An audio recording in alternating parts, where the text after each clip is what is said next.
Director's Viewpoints, Bernard Cylich, 1/2025, Transparency and Accountability, Muzzled.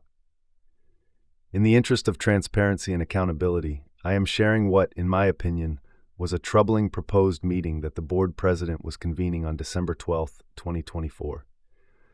Only one item was on the proposed agenda, Emergency Resolution number 2474, a retainer for a legal counsel for the board of directors. When I entered the meeting room before the official meeting began, present in addition to board members were board's liaison secretary and a guest, who I presumed was the prospective attorney, the subject of the emergency resolution.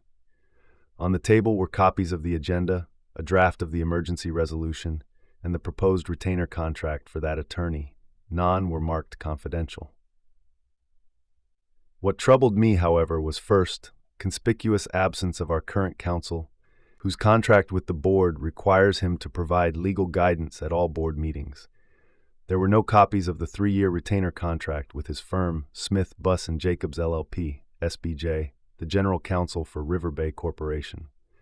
Also not available were copies of the board's resolution approving the engagement of the SBJ firm.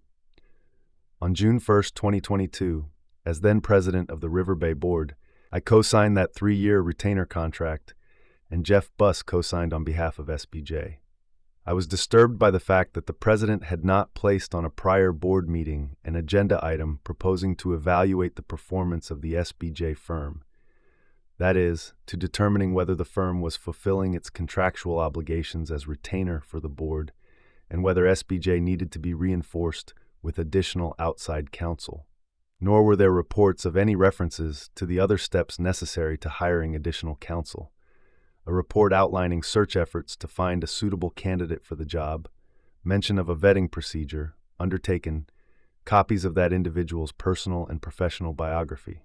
In other words, in my opinion, there were no documents to justify the approval of the emergency resolution. Out of the blue, the president, with no preliminary discussion with the full board, was convening a special meeting for the sole purpose of having the members consider and approve an emergency resolution. Such steps would again, in my opinion, bypass all past practices and procedures. If the board would have approved that emergency resolution, it would, in my opinion, have breached its contractual retainer agreement with SBJ. In doing so, the board would have opened Riverbay Corporation to a costly breach of contract lawsuit.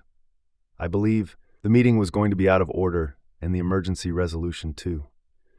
I could not, in good conscience, remain and be included in such a meeting. Therefore, I walked out before the meeting was called to order and joined by 5 other board members. We can and should do better. Submitted by Director Bernard Cylich.